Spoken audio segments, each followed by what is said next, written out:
Welcome back to the show, Articulate with Stephen Jones. Welcome back, fellas and fellettes. This episode is it's a pretty fun one. Like I said in last week's episode, the first conversation we had the file got all corrupted and weird, unfortunately. But we were able to cover most of the things that we talked about last time. You can hear us obviously being like, again, we have to say this again, like I said last week, but it's whatever.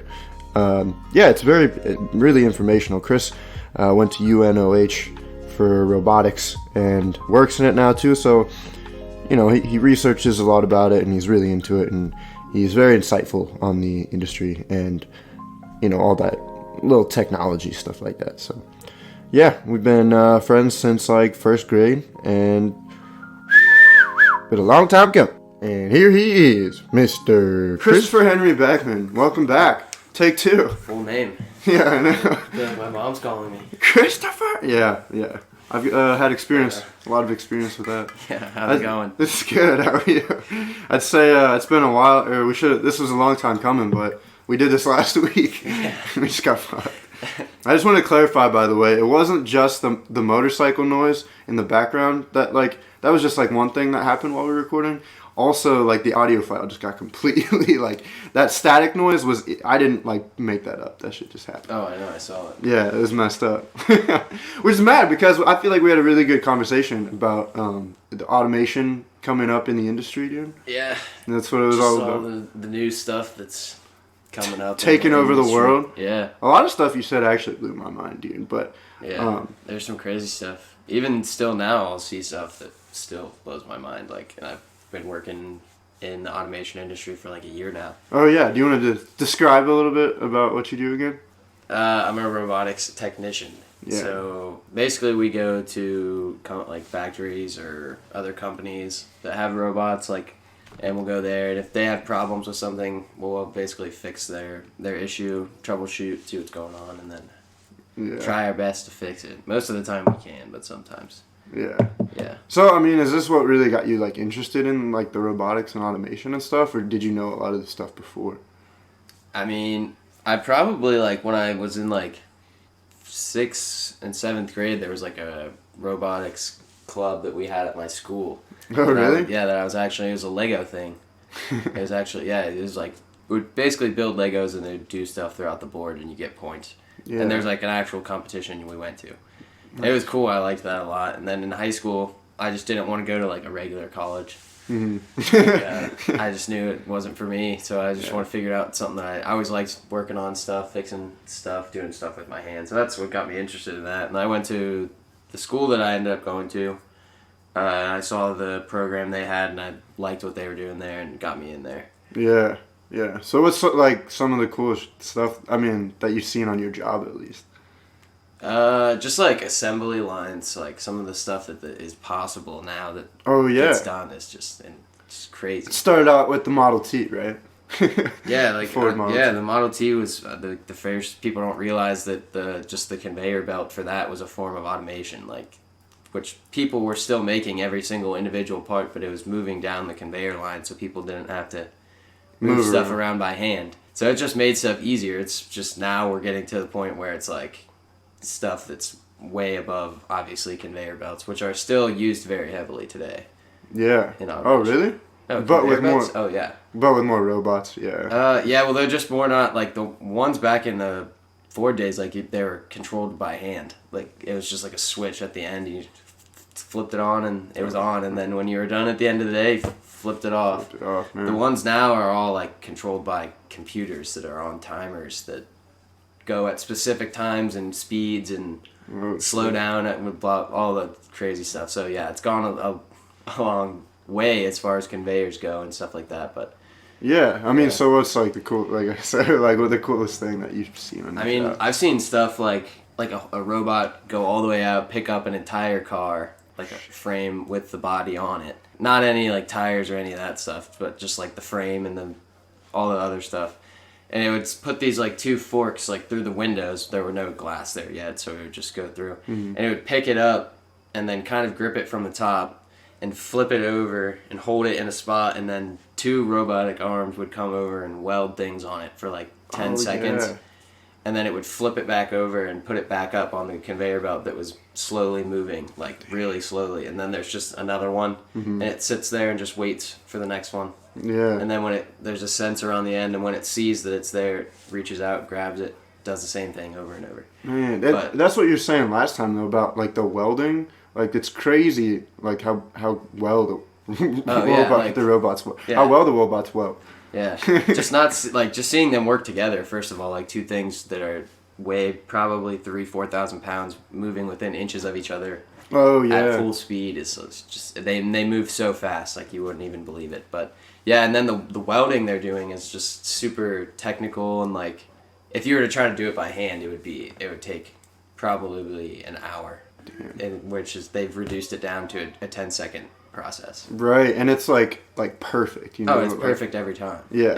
Like, and then they're just on to the next one. That's another reason why cars are getting cheaper now. People are starting to realize new cars are still expensive, but like with the stuff that's in them, and it's just comparatively. Comparatively from what they were like 5 years ago, cars really aren't that much more expensive. Right, and I mean, last time we talked about how self-driving cars are coming around. Oh right? Yeah, that's definitely in the future. Like coming up soon. Well, they already have them. I mean, they basically already have it. I mean, even basic like 2020 cars now have, it's called lane assist, but it basically drives the car for you. Yeah. I've been in 2 cars that do that. One of them was a Toyota Camry. Both of these cars were 2020s. The other one was a Ford F-150. But both of them, you can set your cruise control, and it will just cruise the person behind you at like 10 feet away. Yeah. So if they're going, if you set your cruise control for say 70, and the person in front of you is going 65, it slows down to 65 and then keeps 10 feet away from them. It just knows whether they're there. Oh yeah. And then if they hit their brake, it'll actually hit the brake for you. And then you can also do lane assist, which is like, it just has 2 sensors on the side of the car, and you can let go of the wheel, and it just knows where the 2 lines are on the highway. Mm-hmm.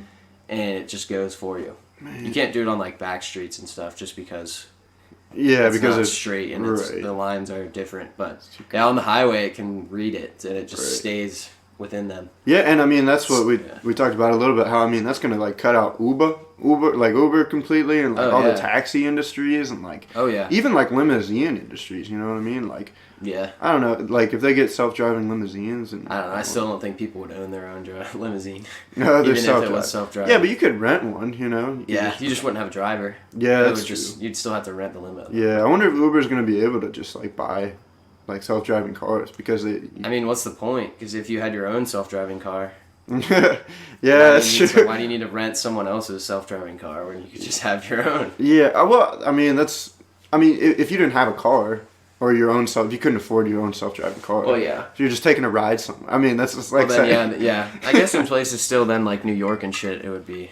Oh yeah. Yeah. Where people take taxis and stuff. Yeah, but it's just crazy, and I mean, even thinking about that, I mean, it took away the people at the line, like you said, is like now all the humans that would run the assembly line are like losing their jobs, and then all the people that are, driving around losing their jobs. It's kind of crazy. Yeah, I've been in plants, and just like some of them you'll go in there and there's like less than 20 people in a mile-long plant, because everything, like they're all just going around putting stuff in the machines, and 5 of those 20 people there are maintenance guys. Yeah. They're just sitting around, like just waiting for something to go wrong or whatever. Yeah. So then other places are a lot more people heavy because the process is just different. But yeah, we've gone in places where it's just machines everywhere, and like it looks like an empty place, but everything's moving and working. Yeah. And you'll spot a person every once in a while doing something and putting stuff in a machine or something. That's it. Yeah, everything does itself. That's why we were talking about the Amazon like warehouses last time. Oh yeah, it's not even it's just like these robots like carrying the items, just going around on little lanes and like barely missing each other, like you said, and just like it's crazy how close they go, and how it's just one person standing in one place, just pressing a button, waiting for it to come to them. Yeah, exactly. Those things are actually crazy. They're called pallet dots, I think, unless they change the name. Yeah, they're like literally just circles that have a little hydraulic pump in there with a piston in it that presses up like a 1/2 of an inch, and it goes underneath of all these specialty made pallets and just lifts it up probably like a 1/4 inch off the ground, and then just moves it to where it needs to go. But on like a 3-dimensional axis that's on a grid on the floor that's not actually drawn on the floor. It's just in the robot's brain that it knows that it's there.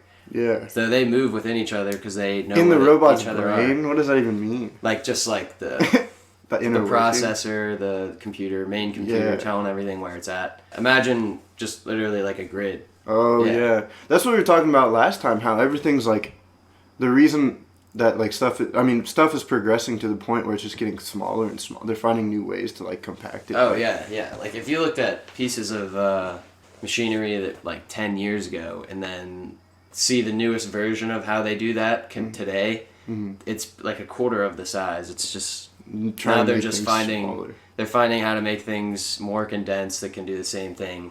Robots that can lift the same amount of weight, they're half the size. So they take up half the size, therefore you can do double the production because now you have more space because you don't have twice as much space. Yeah, twice as much stuff. And before they used to have these big clunky cabinets that like where the computer, which is like the brain of the robot telling it where to go, the computer and all the stuff that makes it move and all the actual stuff is in this big cabinet that you have to use to control it.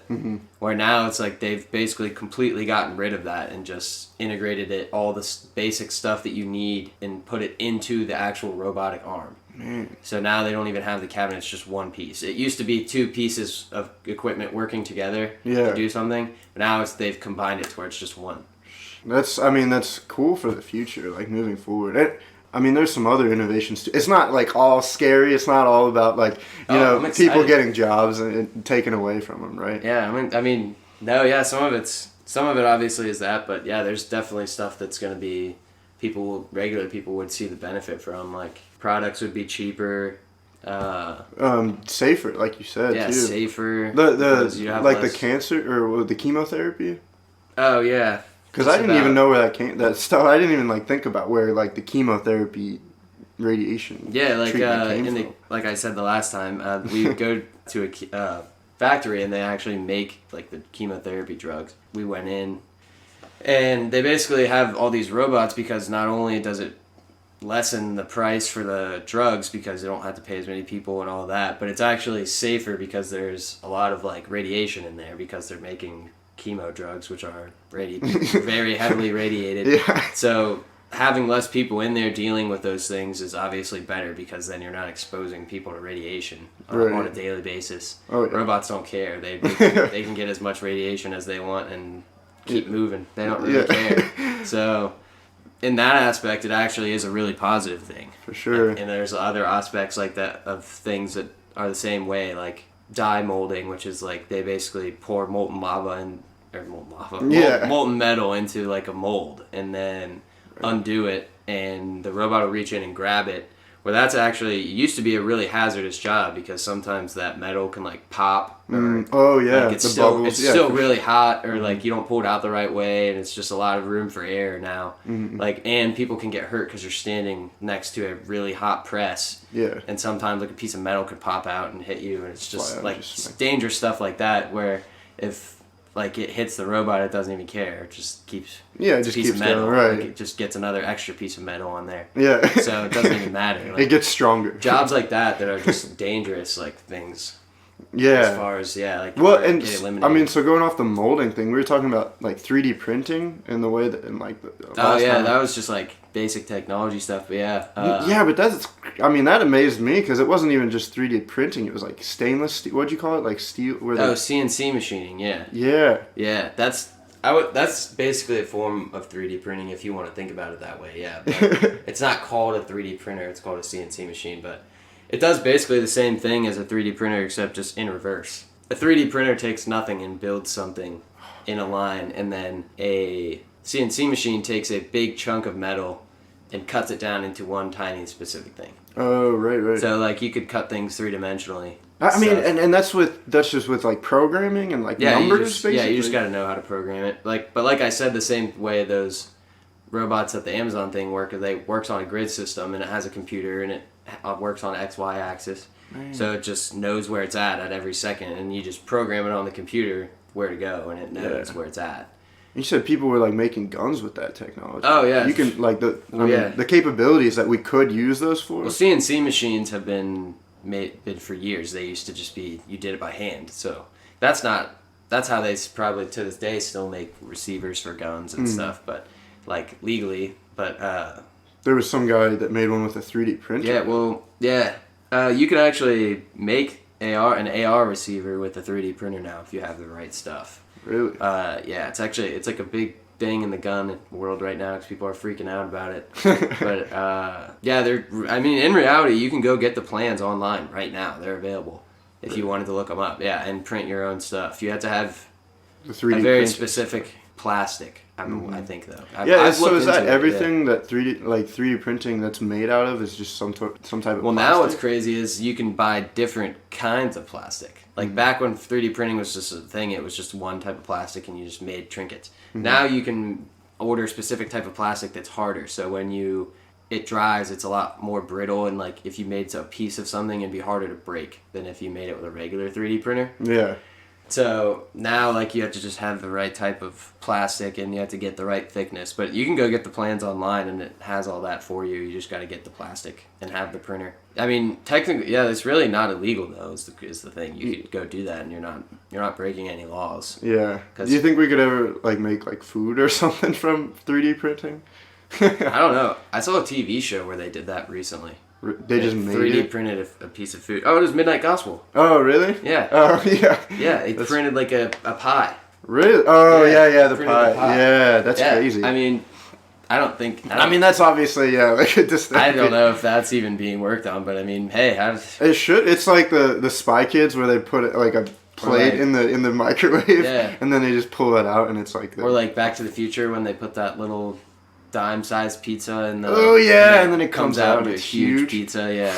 Dude, I wish. I hope so. That's the world that I want to live in. Yeah, it came out in like 5 seconds, completely cooked. Oh yeah, yeah. No wait time at all. I mean, if you think about it, they kind of already did that with the microwave. You're just heating stuff up. You can't obviously do certain things like make a pizza, but I mean, you can warm up. You probably could make a pizza if you made like a really tiny one, like a handmade one, and put it in the microwave. Yeah. I don't know, actually, probably not. Probably not, because dough takes a minute. Yeah. Oh well, but maybe one day. Hopefully one day we'll get there. But, yeah. I mean, I'm saying it's probably not out of thought. Like someone will probably figure it out. Yeah. Last time you were saying pretty much anything is possible. Yeah, we're like almost getting to that point. Like I said last time, like where human creativity is coming to the same level as technology. So, like, back in the day, like I said, Henry Ford, when he was making the conveyor belt, that was the only technology they had available at that point. So that's what they had. That's what they used. But now we have all this crazy stuff. And just coming up in the next few years, it's just going to be, like, a lot different just because... Yeah, well, that was in, like, the last, the last 10 years. I mean, well, it's been 20 years now. Yeah. Like I said, like, last time, we're really going through, like, a technological... automation renaissance right now, and people don't really realize it's I didn't even realize that until you said it. But if you look at stuff from even like a phone from like 10 years ago, an iPhone 11 is a professional camera now. Oh yeah, it's like the quality level and all that is just insane. Cameras back 10 years ago were on a flip phone, and you couldn't tell who someone was in a picture. You were 2 feet away from them in the picture. Like, just stuff like that. That's an example. But and we're not even like at the peak yet, you know. Like, like you said, like you were saying, it's like it's still speeding up and still continuing to get better. And I mean, hopefully, it can be used to like solve major problems. Like I know we were talking about it last time. If somebody, like you said, it's just the extent of human creativity. So if somebody like wanted to figure out a way to stop global warming, and they were able to like lay out a plan through. Someone's working on that right now. Technology. They want to shoot basically a chemical into the sky. I'm pretty sure that like dissipates, patches the ozone layer. Really? Yeah. That would be crazy. I think Elon Musk's guy was actually the one that was talking about. But should we really trust anything Elon Musk says? He's a genius of the generation. Yeah, I mean his name is for sure. He figured out how to efficiently make the electric car work. Yeah, efficiently, like you said. Is it more efficient than a gas car? I mean, no. You don't think so? No, not at all. But just seeing that you could probably drive it all day without. If you drove to work and back, you could probably go several days, depending on how far away you work. You can get Teslas that have more like charging power or whatever, so it has more battery. But yeah, but I don't know. I don't know if the battery is more sustainable than like gas. You know what I mean? Like, is electric really better than like gas, like fossil fuels? I don't know. I couldn't talk on that. Yeah. I couldn't talk on which is better. But like you're saying, if the technology keeps like. Yeah, well, eventually they're just gonna figure out how to take, because if you look at the batteries now, like a 100-watt battery is probably the size of a brick. Mm-hmm. And eventually they're gonna figure out how to make that like an 100-watt brick the size of a nickel. So then you're gonna have a lot more in there, and you can have more time to drive. Yeah, and less. Yeah. Like steel. So it's basically, like I said, people just figuring out how to make stuff smaller and put more into a more compact area. To make stuff more efficient. Yeah, we can stop coronavirus with this somehow. Yeah, I mean, I'm sure there's probably robots in the lab somewhere working right now on that. Yeah, that same exact thing. Yeah, there's tons of like medical labs and stuff that have little hand robots and interactive robots that can work with people that work in labs and stuff. Yeah. Yeah, I was actually talking to some kid that works here or lives in my apartment complex. Some kid place. He's a little bit older, but he's a chef, and I was like talking to him. I was like, yeah, man, like we could make a robot restaurant. Like you could have a. Because you were talking about the bartenders. Yeah, they have. How does that work robot, again? Like you could probably program a robot to cut food and make stuff. Yeah, for sure. But, I was like, yeah, you could call it like the robot restaurant or something, and that'd be like the attraction is all the stuff is robot shit. Yeah, I mean there was that hotel in Japan that we learned about in one of my classes where you don't even have. You go into it's like McDonald's, like it's just you go up to that kiosk and then like put in your thing, and then you go up to your room and have a card that got printed out right in front of you, and then if you want room service, there was this little robot. It's a slow ass robot, so not very efficient yet, but it like brings food up to you or water or drinks or something. I mean, you should look into that, bro. Yeah, well, they have robot bartenders now and stuff that mix drinks and pour beers. Yeah, you were explaining that last time, right? So it was like an arm or like basically, a singular arm that just moves across on a gantry behind the bar, so it has full access to the whole bar, and it can pour beers through like these special cups that pour from the bottom. So it just presses it down on something and it pours the beer. Yeah, I've seen those in real bars. And they're actually more efficient to pour that way. Because I bet, dude, alcohol percentages and it doesn't waste from the keg. I think at at the inn it was like 91% accurate, and that's like good, Yeah, well, every time you pour beer, like the foam that rolls over the top that the bartenders brush off, like that's a small amount of beer. But if you do that 100 times in a day, that's probably a full beer glass. So I mean, making like drinks and food and stuff, it doesn't have as much love, I mean, yeah, I guess. No, I'm just playing. I mean, it probably would make consistently good food. Oh, yeah. That'd be fire if you, like, programmed it correctly, like you were saying. Yeah, and the capabilities, like I said, are, like, crazy. You could program one robot to make 20 different dishes. Yeah, You just have to go up to the little controller and pick which one you want. Or put it down. All the right stuff in front of it, so it can do it, but, yeah. Put it down a assembly line. But honestly. Also, I think last time we were talking about like the future of warfare, like going into it, like because we were talking, robotics. The Boston, because there's like I don't know, I think like Big Hero 6 or whatever, where they're just making little robots fight each other, and it's just like it's like a dog fight, and whoever robot like wins comes out on top, and they go up in the tournament. But that could like progress to the Boston Robotics, where they're doing full.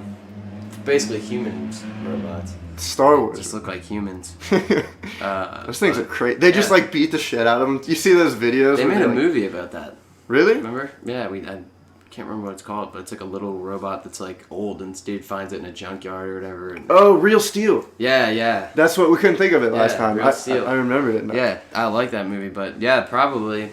At some point, that'll be a thing. That's crazy. Yeah. And I mean, if Boston Robotics gets it down or whatever, it's like they make just a bunch of those to fight against another country's robots, and whoever has be like a Clone Wars, man. Yeah, the Clone Wars. But and nobody would die, but it would basically as soon as all your robots are like crapped out, Yeah, then you're just like, well, we don't have any more robots left. I guess we're done. Yeah. So it's basically in like I don't know. Eventually, at one point, it'll probably be that way.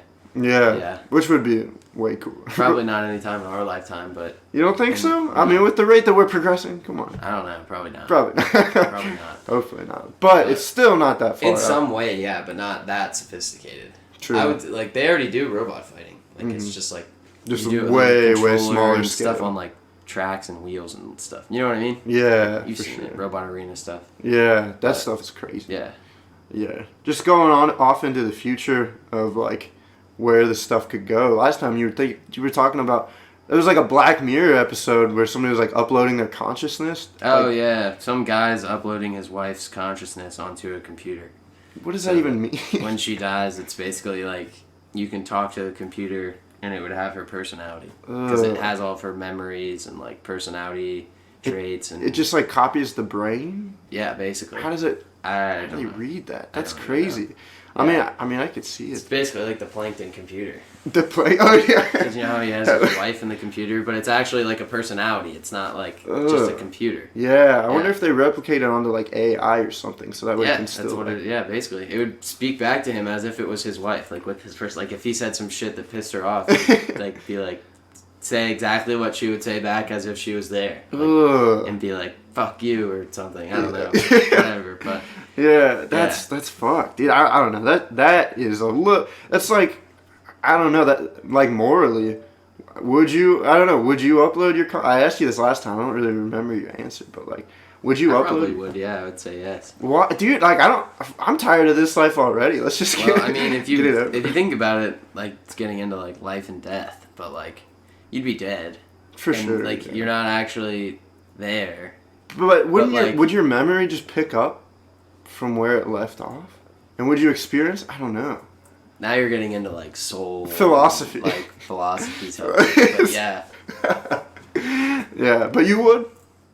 I mean, yeah, probably. Man. I wouldn't say no.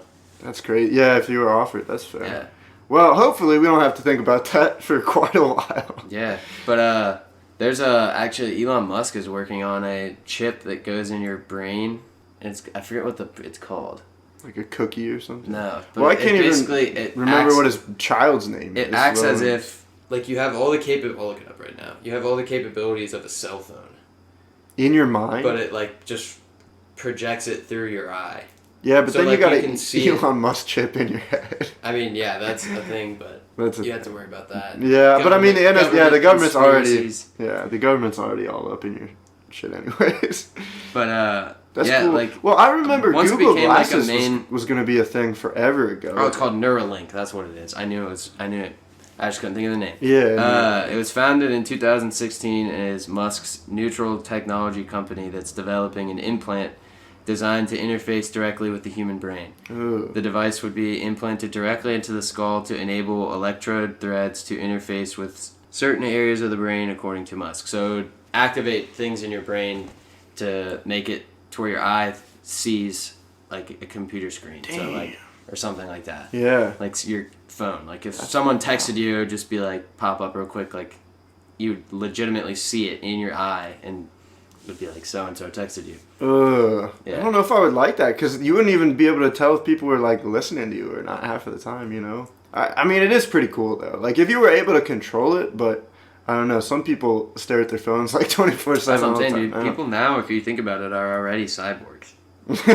There are, like, people walk around with their phones all day long. People wouldn't be able to navigate nowadays, people wouldn't be able to navigate the world without their phone. Yeah, They're true. dependent on it. So eventually it's just going to be, when are we going to integrate it to where we are? The technology is just inside of us instead of we're carrying it around in our pockets. Well, apparently, really cool, you know really I mean? soon. Like, like your wallet. If you could just put your credit card in your fingertip and it has your credit card number on there. Oh yeah. Every time you went to the credit card, you just touch something and it would be like immediately. You don't have to get your wallet out, or like you could have same thing, like have your ID. Yeah. And like you would just put it like it's in your fingertip and a little chip, and like you would just go in and touch something and it would say like pull up your age, all your medical history. Like, as opposed to getting it in your wallet. Like people use their credit card every day. Like that's still an electronic thing. People don't realize it, but it's reading an electronic code in your credit card every time you scan it. Right. So people use that. Like basically, if you think about it, you're using a piece of technology every single day. So it's like, why not just have it? Gets to when are we going to just put it inside of us? And we are going to be legitimate cyborgs. Yeah, but I mean, like, if it became a thing, like, if that was just a thing from the moment you were born, you wouldn't think it was weird. Yeah, that's true. Like, you just think it's weird now because you've grown up without it. Without but if there was a whole generation whereas immediately when you were born and everybody else already had it, Mm-hmm. and everybody got chipped or whatever, they would just be seem normal, and that's just the way life would be. Well, and if that happens in our lifetime, you know, we're gonna be like looking at younger kids and be like, dude, that's messed up. But they're gonna be like, no, I mean, I've had this in me since 8th grade. You know, it's like. I mean, like, be at a museum somewhere and there's going to be a wallet in a case and people are going to be like, what's that? That's where people used to keep stuff where they would give money and stuff. Yeah. And little kids would probably be like, what's money? Yeah. Why did you need to carry it? Why didn't they just have it on their finger or something? Yeah. Yeah, I don't know if I'm ready for that. Hopefully I upload my consciousness before then, you know, so I don't really have to deal with that. Yeah, for real. But yeah, I think that's we got most of what we talked about last time. I think. I think we talked about McDonald's. Oh, the kiosk thing a little bit more. There's a robot now that makes burgers and stuff, and it can make like 6,000 of them in like an hour. Oh yeah, but I think eventually places like that are just gonna be. There's no people in there. No people, and I mean, so hopefully the programming becomes a basic skill for a lot of people. So that way the jobs that are taken over by robots can still involve like humans. Yeah. And like inputting stuff like that. Hopefully. And you can get paid minimum wage just to type numbers on a computer or something like that. I don't know. But I don't know. I like to remain hopeful. Yeah. But like places like that in the future where it's just simple things that like high class dining, obviously you would still need someone to cook food because it's made like with love. Personally, and like they put things in, like, you know what I mean? Yeah. They don't make it the same every time. Mm-hmm. But places like McDonald's where you're just crapping out a burger for somebody to drive through, like they don't care. So it's like you get your food faster out of the drive through and all that stuff. It'd be a lot more streamlined. Yeah. And they wouldn't fuck up your food every time. Every time I asked for barbecue sauce, the ice cream machine would work. The ice cream machine would finally bullshit. Yeah. So just think of that. If automation equals McDonald's ice cream machine working. Would be ice cream machine not broke no more. Yeah. Well, one thing I heard that was crazy, like my one of my teachers was like, yeah, I mean, the weird thing about McDonald's, if you think about it, is like you could get a burger in America here and get that same burger at a McDonald's in China and it would taste exactly the same. Yeah. Like that's a little sketchy, but I can't remember if someone told me this or if good. it's just a rumor. Mm-hmm. I can't remember or not. But I'm just gonna say someone told me this. It's not a fact, but you can look it up yourself. Apparently, McDonald's, the place where they get their beef is called. The company's name is 100% Beef. What? So when they put on their sign made with 100% beef, yeah, they're not lying about that. That is the company that's name. The company of where they buy their meat from. So it's made with 100% beef. So you don't really could not be 100% beef. It could just be coming from. That's fine. I think I looked that up later and I found out it was a rumor and it's not true. But, I mean, I could see him I could totally see that. Pulling something like that. You just wouldn't even think about it as you drove past McDonald's, but you never look it up because that's like no one would ever think that. But it's just little things like that. Damn. Yeah. Fuck. Well, that's a good one to end on. I think. Just want to ask one more question before we close this up. I want to ask the people if they would upload their consciousness, and if so, is that morally wrong? That's a good question. You decide. Repent. We'll make a god for that. You never answered. Would you? Me? I don't know. Probably not. Just because, no, man. I don't know. I just wouldn't. Like I said, I'm just tired of life already. I don't want to live longer through a computer. Depending on your religion, you would still go wherever you're gonna go. Yeah. Just because soul. That's true. People believe different things, but maybe I don't know. You would basically just be it would be just a robot that acts like you. Yeah, that's true. It wouldn't actually be you. It wouldn't actually be you. So, I don't know. But probably it would be nice for probably gonna have to think about if your grandma died or something. Yeah, you know what I mean, you could have a robot grandma. Braden, what? Would you upload your consciousness to a computer? Wait, what? To live forever. What's the question? Would you upload your consciousness to a computer to live forever? Hell no. There you have it, folks. Hell no. All right. gonna wrap this up. Thanks for coming out, Chris. Yeah, man. We'd love to be on here. Thanks for pissing in the background, Braden. I'm ready to die. And there she blows. Another episode. Check. Thank you for listening. I love you. Amen. Okay, bye.